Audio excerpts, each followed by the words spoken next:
आज हम इस वीडियो के माध्यम से यूपीपीसीएस का जीएस देखेंगे। ठीक है, जीएस ये हमारा 2012 का है। ठीक, 2012 का तो 1 से लेके 60 तक जो है एक वीडियो में कवर किया जा चुका है और 61 से लेकर के 105 तक जो है ये दूसरे वीडियो में है। ठीक है, और आज हम लोग देखेंगे 105 से लेके 150 तक। ठीक है, तो इस तरीके से हमारा ये सब्जेक्ट जो है 3 पार्ट में कंप्लीट हो जाएगा। ठीक, तो हम देखते हैं अपना पहला क्वेश्चन जो 106 पे पूछा है। तो देखिए दिया है कि भारत के निम्नलिखित क्षेत्रों में से कौन सा जैव विविधता की दृष्टि से उत्तेजनशील स्थल माने जाते हैं, मतलब जैव विविधता का हॉट स्पॉट किसको माना जाता है। तो इसमें दिया है पूर्वी हिमालय, पश्चिमी घाट, पश्चिमी घाट और पूर्वी घाट और पश्चिमी हिमालय। ठीक है, तो इसमें देखिए ये जैव विविधता का हॉटस्पॉट जो है 4 माना जाता है। ठीक है, तो देखिए पूर्वी हिमालय ये माना जाता है और पूर्वी घाट ये नहीं माना जाता, पश्चिमी घाट ये माना जाता है और पश्चिमी हिमालय नहीं माना जाता है। ठीक है, तो मान लीजिए हमारा मैप अगर हम रफली बनाना चाहें तो देखिए ये पश्चिमी घाट वाला है। ठीक है, तो ये माना जाता है, ये देखिए दिया ही है पूर्वी हिमालय, तो ये भी नॉर्थ ईस्ट का जो भी है ये आ जाएगा। ठीक है, और तो ये दोनों माना जाता है, तो राइट आंसर क्या हो जाएगा, राइट आंसर ऑप्शन डी हो जाएगा 3 एवं 1। ठीक है, आगे देखते हैं। तो आगे दिया है कि भूमिगत जल को दूषित करने वाले अजैविक प्रदूषक कौन है। अजैविक मतलब क्या बैक्टीरिया, तो ये जैविक में आएगा शैवाल, आर्सेनिक और विषाणु। तो इसका राइट आंसर क्या हो जाएगा, इसका राइट आंसर इसमें देखिए अजैविक पूछा है, अजैविक मतलब जिसमें लाइफ नहीं है। ठीक है, तो इसका राइट आंसर क्या हो जाएगा, राइट आंसर इसका ऑप्शन सी है। ठीक है, आर्सेनिक जो है ये अजैविक प्रदूषक है। अब देखते हैं 108 में दिया लाइकेन सबसे अच्छा सूचक किस चीज का, वायु प्रदूषण का, जल प्रदूषण का, मृदा प्रदूषण का या ध्वनि प्रदूषण का। तो इसका राइट आंसर क्या हो जाएगा, इसका राइट आंसर जो है ऑप्शन 1 हो जाएगा। ठीक है, ठीक है, आगे देखते हैं 109 क्वेश्चन पे पारिस्थितिकी तंत्र में तत्वों के चक्रण को क्या कहते हैं। ठीक है, तो क्या रासायनिक चक्र कहते हैं या जैव भू रासायनिक चक्र या भूवैज्ञानिक चक्र या भू रासायनिक चक्र। तो इसका राइट आंसर क्या हो जाएगा, एक मिनट इसको देखते हैं। 109 पे देखिए दिया है कि पारिस्थितिकी तंत्र में तत्वों के चक्रण को क्या कहते हैं। तो यहाँ पे जो है तत्वों का चक्रण पूछा है। ठीक है, तो रासायनिक चक्र कहते हैं, जैव भू रासायनिक चक्र कहते हैं, भूवैज्ञानिक चक्र कहते हैं या भू रासायनिक चक्र कहते हैं।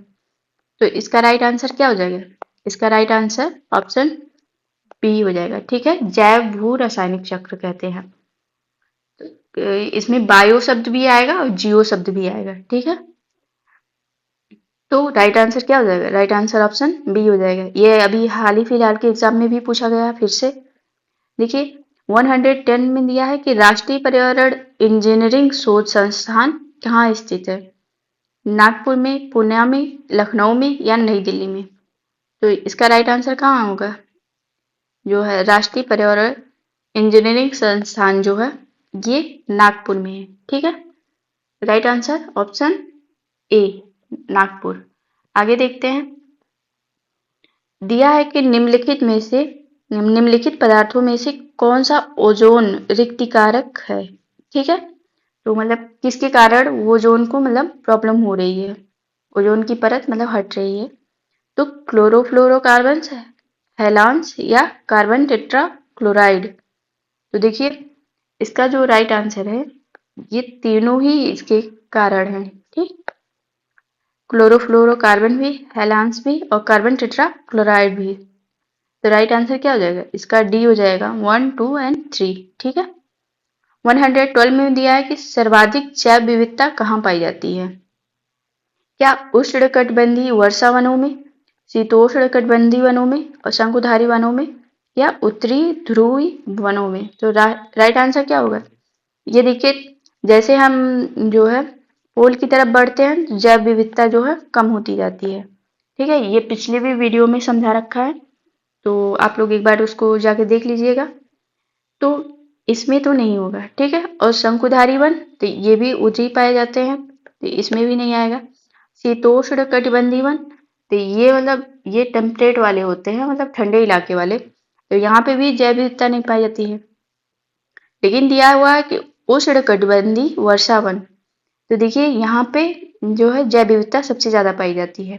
ठीक है, यहाँ पे मतलब बारिश जो है अधिक मात्रा में होती है, और मतलब तरह तरह के पेड़ पौधे और जीव जंतु पाए जाते हैं। ठीक है, तो राइट आंसर क्या हो जाए? राइट आंसर ऑप्शन ए हो जाएगा। ठीक, आगे देखते हैं। तो दिया है कि 113 में एक मनुष्य के जीवन का पूर्ण रूप से धारणी करने के लिए आवश्यक न्यूनतम भूमि को क्या कहते हैं? तो इसका क्या आंसर होगा? एक बार क्वेश्चन फिर से ध्यान से पढ़ते हैं। इसमें दिया है एक मनुष्य के जीवन को पूर्ण रूप से धारणी करने के लिए आवश्यक न्यूनतम भूमि को क्या कहते हैं? ठीक है, तो इसको क्या कहते हैं? एक मिनट, इसको क्या कहते हैं? जीवजात या पारिस्थितिकी पदछाप या जीओम या निकेत? इसका राइट आंसर क्या हो जाएगा? इसका राइट आंसर ऑप्शन बी हो जाएगा। ठीक है, ये पारिस्थितिकी फुटप्रिंट की बात किया हुआ है। ठीक है, ऑप्शन बी करेक्ट आंसर है। आगे देखते हैं। तो आगे क्या पूछा है? आगे दिया है कि संसार का सर्वाधिक, एक मिनट, हाँ दिया हुआ संसार का सर्वाधिक जनसंख्या वाला मरुस्थल है।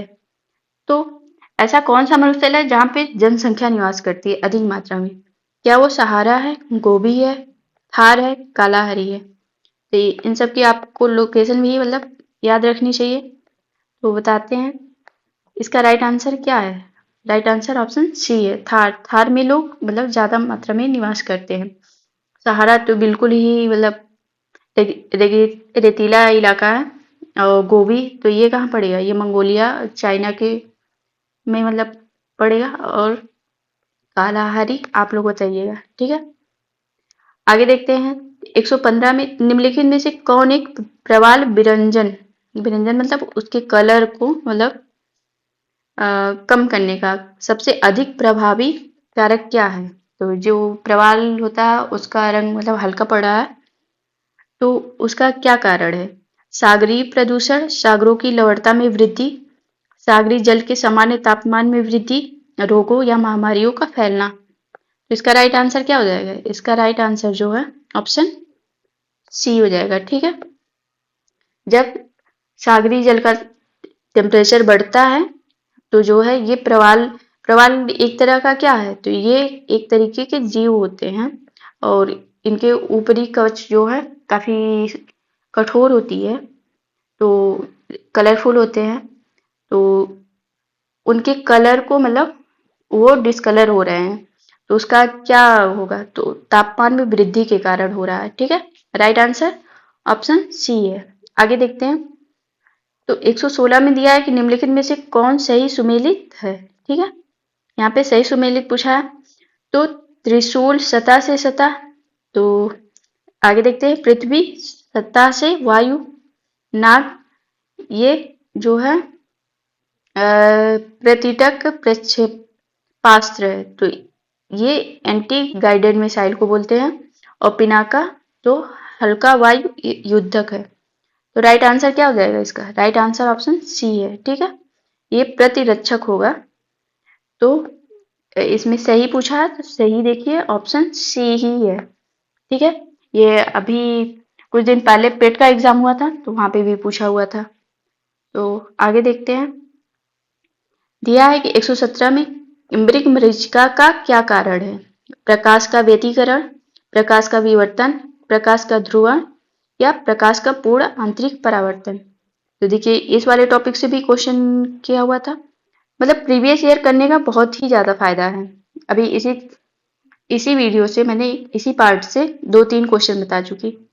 ठीक है, इसका राइट आंसर क्या होगा? इसका राइट आंसर ऑप्शन डी हो जाएगा। ठीक है, प्रकाश का जब पूर्ण आंतरिक परावर्तन होता है तो ये मृग मरीचिका बनता है। ठीक है, ये जैसे कहीं दूर सड़क पे देखने से पता चलता है कि पानी जैसा कुछ है, बट पानी होता नहीं है। ठीक है, तो राइट आंसर क्या हो जाएगा? राइट आंसर ऑप्शन डी हो जाएगा। आगे देखते हैं। आगे दिया हुआ है कि प्रकाश का रंग निर्धारण होता है किसके कारण? आयाम के कारण, तरंगदैर्घ्य के कारण, तीव्रता के कारण या वेग के कारण?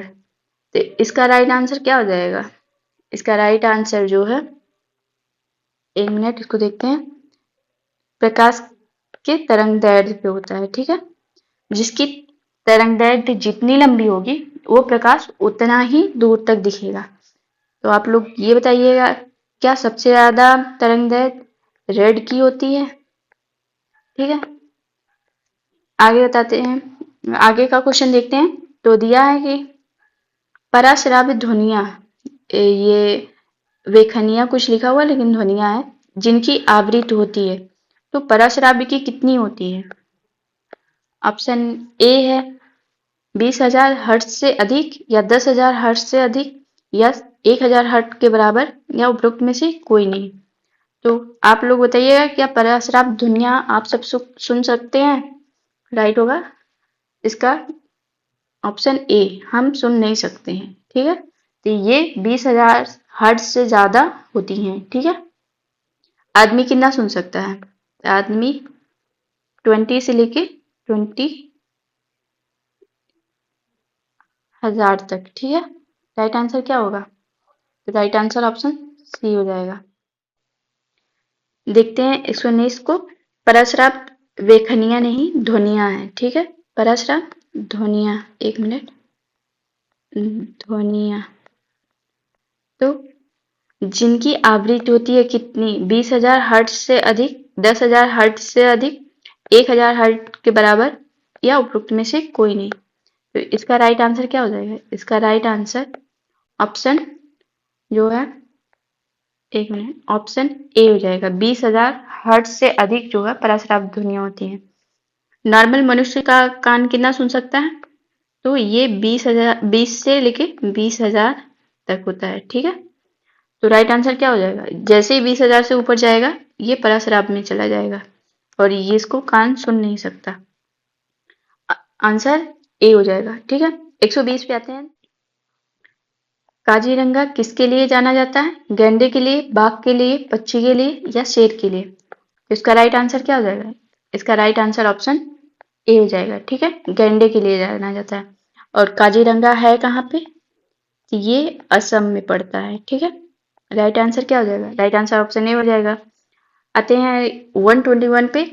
सिम का पूरा रूप पूछा हुआ है, स्वरूप क्या है? सब्सक्राइबर्स आइडेंटिटी मॉड्यूल, या सब्सक्राइबर आइडेंटिटी ये मशीन है। ठीक है, और फिर सी वाला है सेल्फ आइडेंटिटी मशीन या सेल्फ आइडेंटिटी मॉड्यूल। तो इसका राइट आंसर क्या हो जाएगा? इसका राइट आंसर ऑप्शन ए हो जाएगा। ठीक है, सब्सक्राइबर आइडेंटिटी मॉड्यूल। आगे देखते हैं 122 पे। डेंगू बुखार में मानव शरीर में निम्नलिखित में से किसकी कमी हो जाती है? जब डेंगू हो जाता है तो शरीर में किसकी कमी होती है? प्लेटलेट्स की, हीमोग्लोबिन की, शर्करा की, या जल की? तो इसका राइट आंसर क्या होगा? इसका राइट आंसर जो है ऑप्शन ए हो जाएगा। ठीक है, प्लेटलेट्स की कमी हो जाती है। आगे देखते हैं, कंप्यूटर का सबसे महत्वपूर्ण भाग क्या है? तो इसका क्या आंसर होगा? सीपीयू, कीबोर्ड, डिस्क, या प्रिंटर? तो राइट आंसर इसका ऑप्शन ए हो जाएगा। ठीक है, सीपीयू, कंप्यूटर का ब्रेन भी कहा जाता है इसको। आगे देखते हैं 124 पे। मिट्टी के घड़े में निम्न में से किस प्रक्रिया के कारण जल जो है ठंडा रहता है? ये है द्रवण, वाष्पीकरण, ऊर्ध्वपातन, या उपरोक्त में से कोई नहीं। इसका राइट आंसर क्या होगा? इसका राइट आंसर ऑप्शन बी है। ठीक है, वाष्पीकरण। और ऊर्ध्वपातन किसमें होता है? तो नेप्थलीन और कपूर में होता है। ठीक है, ये लिक्विड में ना बदल के सीधे गैस में बदल जाता है। ठीक है, आगे देखते हैं। 125 पे दिया है कि लेजर एक युक्ति है जिसके द्वारा उत्पन्न किया जा सकता है। तो क्या स्वतः विकिरण या वर्ण विक्षेपित विकिरण या प्रकीर्ण विकिरण या उद्दीप्त विकिरण? तो इसका राइट आंसर क्या हो जाएगा? इसका राइट आंसर जो है ऑप्शन डी होगा। ठीक है, एक मिनट, इसका राइट आंसर ऑप्शन डी है, उद्दीप्त विकिरण। आगे देखते हैं। तो 126 पे दिया है कि लोलक घड़ियां गर्मियों में सुस्त हो जाती हैं। क्यों हो जाती हैं? गर्मियों में दिन लंबे होते हैं, तो इससे तो कोई मतलब नहीं है दिन लंबा हो या छोटा। कुंडली में घर्षण होता है, लोलक की लंबाई बढ़ जाती है, या लोलक के भार में परिवर्तन होता है। तो इसका राइट आंसर क्या हो जाएगा? इसका राइट आंसर जो है ऑप्शन सी हो जाएगा। ठीक है, लोलक की लंबाई बढ़ जाती है। तो इसका देखिए, ये टी बराबर क्या होता है? 2 पाई और फिर रूट में एल अपॉन जी। ठीक है, ये होता है। और जो है यल क्या डिनोट करता है? ये लंबाई को। ठीक है, इसमें हम रखेंगे तो ये आंसर निकल के आएगा। ठीक है, अब देखते हैं अगला क्वेश्चन। अगला क्वेश्चन क्या कह रहा है? अगला क्वेश्चन दिया है कि होमी भाभा जो है, अगला क्वेश्चन है कि होमी भाभा पुरस्कार किस क्षेत्र में विशेष योगदान के लिए दिया जाता है? सैद्धांतिकी भौतिकी, नाभिकीय ऊर्जा, लेजर भौतिकी, अंतरिक्ष अनुसंधान। तो राइट आंसर क्या हो जाएगा? राइट आंसर इसका बी होगा। ठीक है, नाभिकीय ऊर्जा के लिए दिया जाता है। आगे देखते हैं। तो 128 पे दिया है कि डीएनए के द्विहेलिकल जो प्रारूप होता है, द्विहेलिक्स प्रारूप को पहली बार किसने प्रस्तावित किया था? तो वाटसन तथा क्रिक ने, फिशर तथा हॉल्डानी ने, या लेमार्क तथा डार्विन ने, या ह्यूगो डी व्रीज ने। तो राइट आंसर क्या हो जाएगा? तो ये हम लोग छोटी कक्षाओं में ही पढ़ना स्टार्ट कर देते हैं। राइट आंसर ऑप्शन ए है, वाटसन तथा क्रिक ने। ठीक है, आगे देखते हैं 129 पे। वर्ष 2011 में पशुओं में होने वाली किस बीमारी के लिए चिन्हित किया गया? ठीक है, तो पशुओं की बीमारी पूछा है, तो इसका राइट आंसर क्या होगा? ऑप्शन ए खुरपका मुंह का रोग के लिए, या रिंडर पेस्ट के लिए, रेबीज के लिए, या काउपॉक्स के लिए। तो इसका राइट आंसर क्या हो जाएगा? इसका राइट आंसर ऑप्शन बी हो जाएगा। ठीक है, रिंडर पेस्ट के लिए किया गया था। ठीक है, आगे देखते हैं 130 पे कि क्लोरोफिल पर्णहरित में निम्नलिखित में से कौन सा तत्व पाया जाता है? तो लोहा है, तांबा है, मैग्नीशियम है और मैग्नीज है। तो इसका राइट आंसर क्या हो जाएगा? इसका राइट आंसर ऑप्शन सी हो जाएगा। ठीक है, देखिए मैग्नीशियम पाया जाता है। ठीक है, आगे देखते हैं। तो 131 में दिया है फंक ने निम्नलिखित में से किसका आविष्कार किया? विटामिन का, हार्मोन्स का, प्रोटीन का, एंजाइम का। तो राइट आंसर क्या हो जाएगा? राइट आंसर ऑप्शन ए हो जाएगा। ठीक है, विटामिन की खोज किसने की थी? तो फंक ने किया था, आविष्कार फंक ने किया था।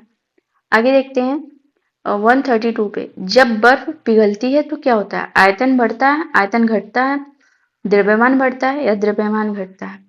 तो राइट आंसर ऑप्शन बी होगा। ठीक है, जब वो सॉलिड फॉर्म में रहती है तो उसका आयतन बढ़ा हुआ रहता है, जैसे वो लिक्विड होती है तो उसका आयतन घट जाता है। आगे देखते हैं 133 में कि दूध का जो धवल रंग, धवल मतलब जो व्हाइट रंग होता है, निम्नलिखित में से किसकी उपस्थिति के कारण होता है? लैक्टोज, एल्बुमिन, कैरोटीन, या कैसीन। तो राइट आंसर क्या हो जाएगा इसका? तो ऐसे तो सारे लोग देख के लैक्टोज मार के चले जाएंगे, लेकिन इसके रंग का, दूध का रंग पूछा है तो वो कैसीन के कारण होता है। ठीक है, बाकी दूध में तो लैक्टोज पाया ही जाता है। अगर कलर की बात करें तो आप लोग कैसीन के साथ जाइएगा, डी हो जाएगा। आगे देखते हैं। आगे दिया है 134 पे कि सूची 1 को सूची 2 से सुमेलित कीजिए तथा सूचियों के नीचे दिए गए कोड से सही उत्तर का चयन कीजिए। ठीक, तो इसमें देखिए कम जगह में दिया हुआ है तो थोड़ा सा मिलाने की कोशिश करते हैं। एक तरफ प्लेग है, दूसरी तरफ एक तरफ एड्स है, फिर गंजापन और मलेरिया, ये बीमारियों के नाम है और उन किससे फैलता है वो दूसरी सूची में दिया है, प्रोटोजोआ, विषाणु, कवक और जीवाणु। तो इसको मिलाते हैं। तो देखिए जो सबसे पहले पता है उसको करते हैं, ठीक है। तो एड्स जो है ये किससे होता है, ये वायरस से होता है। वायरस को क्या लिखा गया है, तो विषाणु लिखते हैं, ठीक है। तो विषाणु कहाँ है, तो 3, मतलब बी के पास 3 होगा। देखिए यहाँ पे है और यहाँ पे है, इसमें है और इसमें है। तो ये हमारा कट गया और ये कट गया, ठीक है। अब देखते हैं ये मलेरिया, मलेरिया किससे होता है, तो मलेरिया प्रोटोजोआ से होता है, प्रोटोजोआ से, ठीक। तो प्रोटोजोआ कहाँ है, 1 में है, ठीक है, और मलेरिया डी में है। तो देखिए अभी भी नहीं कटा हमारा। और ये जो गंजापन है ना, ये किससे होता है, ये फंगस से होता है, कवक से, ठीक है, कवक से होता है। तो कवक कहाँ लिखा हुआ है, तो सी का 2 होगा। राइट आंसर क्या हो जाएगा, राइट आंसर ऑप्शन डी हो जाएगा, ये भी कट जाएगा। और प्लेग किससे होता है, तो प्लेग बैक्टीरिया से होता है, जीवाणु से, ठीक है। तो राइट आंसर ऑप्शन डी हो जाएगा। आगे देखते हैं, आगे दिया हुआ कि MRI निम्न में से क्या है, मैग्नेटिक रिकॉर्ड ऑफ इंस्टेटाइन्स, मतलब ये आंत की बात किया, मैग्नेटिक रिकॉर्डिंग ऑफ इन्वेस्टिगेशन, या मैग्नेटिक रेजोनेंस इमेजिंग, या मैग्नेटिक रेजोनेंस इन इंस्टेटाइन्स। तो राइट आंसर क्या होगा, तो MRI का जो है, देखिए यहाँ पे 2 चीज का फुल फॉर्म पूछ लिया है, तो आप लोग उसको भी ध्यान रखिएगा। तो ये राइट आंसर क्या होगा, ऑप्शन सी होगा, मैग्नेटिक रेजोनेंस इमेजिंग, ठीक है। आगे देखते हैं, तो आगे क्या दिया कि 13वें वित्त आयोग के अध्यक्ष कौन थे। तो ये हमारा जो है करंट अफेयर रहा होगा उस टाइम का। तो आप लोग भी मतलब वित्त आयोग के अध्यक्ष का नाम याद रखेंगे और ये भी ध्यान रखेंगे कि कौन से स्थान के हैं। तो राइट आंसर क्या होगा, राइट आंसर ऑप्शन उस टाइम के हिसाब से विजय केलकर हो जाएगा। ये देखिए उस टाइम का करंट अफेयर था, तो इसको आप लोग ध्यान रखिएगा कि मतलब 138 पे भारत ने अभी हाल ही में सार्क देशों में से किसके साथ महत्वपूर्ण सीमा समझौता साझा किया है, तो म्यांमार, नेपाल, चीन, बांग्लादेश। तो राइट आंसर क्या होगा, इसका राइट आंसर जो है ऑप्शन डी हो जाएगा, ठीक है, बांग्लादेश, ऑप्शन डी, ठीक है। तो इस तरीके से करंट अफेयर में कुछ आएगा तो हमको ध्यान में रखना है। आगे देखते हैं, 139 पे दिया कि निम्नलिखित विदेशी प्रतिष्ठित व्यक्तियों में कौन फरवरी मार्च 2012 में दिल्ली आए थे। तो ये भी करंट अफेयर ही था। तो इस तरीके से अगर कोई विदेशी व्यक्ति आता है, जो प्रतिष्ठित व्यक्ति होता है, तो उसको ध्यान रखेंगे। तो इसमें दिया है कि नॉर्वे के विदेश मंत्री, चीन के विदेश मंत्री, इटली के विदेश मंत्री, या मिस्र के विदेश मंत्री। तो इसका राइट आंसर क्या हो जाएगा, इसका राइट आंसर ऑप्शन बी है, ठीक है। अ, चीन के और इटली के आए थे, तो राइट आंसर बी हो जाएगा। और मान लीजिए अगर आप लोग को नहीं याद है, तो देखिए यहाँ पे भी 2 है और यहाँ पे भी 2 है और यहाँ पे भी 2 है, ठीक है। इस तरीके से हम 2 को कॉमन ले लेते हैं, ठीक। और देखिए यहाँ पे भी 3 है और यहाँ पे भी है और यहाँ पे भी है, तो 3। ये ऐसे क्वेश्चन या तो गलत ही हो जाएंगे या तो सही हो जाएंगे, लेकिन मतलब छोड़ने का कोई मतलब नहीं है, ठीक है। तो राइट आंसर क्या हो जाएगा, राइट आंसर ऑप्शन बी हो जाएगा, ठीक है। आगे देखते हैं, आगे क्वेश्चन में क्या कह रहा है कि कमला प्रसाद विशेषर जो है ये प्रधानमंत्री थे, उस टाइम का करंट अफेयर था। तो इससे ये भी याद रखना है कि जो किसी भी कंट्री का अगर कोई जो है प्रधानमंत्री बनता है या राष्ट्रपति पहली बार बनता है, तो उसका नाम याद रखना है। तो कमला प्रसाद विशेषर प्रधानमंत्री हैं कहाँ के, गुआना के, जमाइका के, मेडागास्कर के, या त्रिनाद और टोबैगो के। तो इसका राइट आंसर क्या हो जाएगा, इसका राइट आंसर ऑप्शन डी हो जाएगा, ठीक है। त्रिनाद और टोबैगो। आते हैं 141 पे, तो 13 जनवरी 2012 को इटली के पश्चिमी तट के निकट दुर्घटनाग्रस्त वैभवशाली पर्यटन पोत का नाम क्या था? तो उस टाइम में कोई जहाज रही होगी, वो दुर्घटनाग्रस्त हो चुकी थी, तो उसका क्या नाम था? ये कोस्टा अलेना या कोस्टा कॉनकॉर्डिया या कोस्टा फॉर्चूना या एनरिका लेक्सी। तो इसका राइट आंसर क्या होगा? अच्छा, इस तरीके से अगर कोई पोर्ट वोर्ट रहे ना, तो उसका भी मतलब ध्यान रखना है, ठीक है। तो ये राइट आंसर ऑप्शन बी है, कोस्टा कॉनकॉर्डिया है, ठीक है। आगे देखते हैं 142 पे, इप्सा जो है भारत, ब्राजील और दक्षिण अफ्रीका के संगठन का पंचम शिखर सम्मेलन वर्ष 2011 में कहाँ संपन्न हुआ? तो नई दिल्ली, प्रिटोरिया, ब्राजीलिया या विक्टोरिया। तो इसका राइट आंसर क्या हो जाएगा? इसका राइट आंसर जो है ऑप्शन बी होगा, ठीक है, प्रिटोरिया में। ठीक, आगे देखते हैं। तो आगे क्या दिया हुआ है कि 20 दिसंबर 2011 को मैरियानो रजोया ने निम्नलिखित देशों में से किसके प्रधानमंत्री के रूप में दायित्व संभाला है? तो फिर से देखिए, प्रधानमंत्री की बात पूछा है, तो ये कोसोवो के हैं या पुर्तगाल के हैं या यूक्रेन के हैं या स्पेन के हैं। तो राइट आंसर क्या हो जाएगा? राइट आंसर ऑप्शन बी है, ठीक है।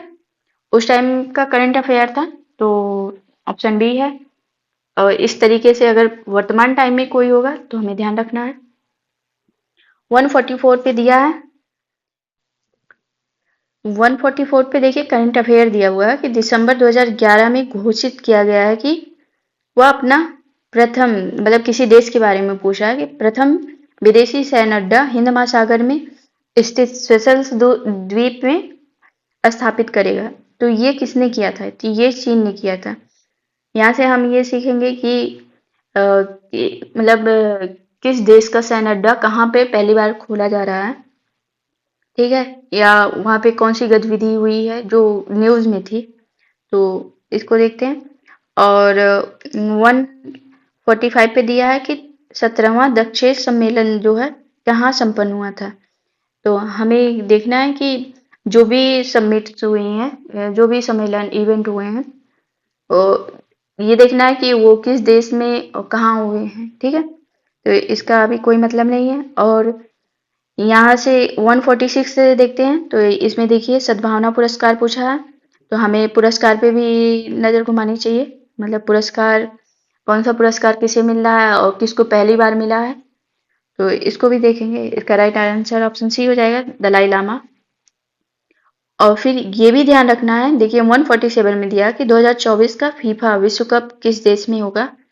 तो ऐसे बड़े बड़े इवेंट जो हैं कहाँ प्रस्तावित हैं और कौन सा देश करवा रहा है, इसको भी ध्यान रखना है।